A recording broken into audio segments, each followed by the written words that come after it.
Bagong-bagong balita po, kinumpirma ng Philippine National Police na isa ang patay sa kaguluhang sumiklab sa huling araw ng paghahain ng Certificate of Candidacy kahapon sa Sharif Agbuac, Maguindanao del Sur.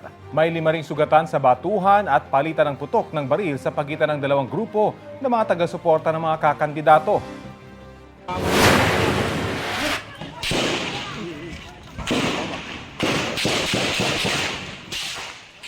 Ayon kay PNP spokesperson Police Colonel Jean Fajardo sa panayam sa kanya ng Super Radio DZBB, gulo ito sa pagitan ng mga taga-suporta ng incumbent mayor ng bayan at ng makakalaban niya.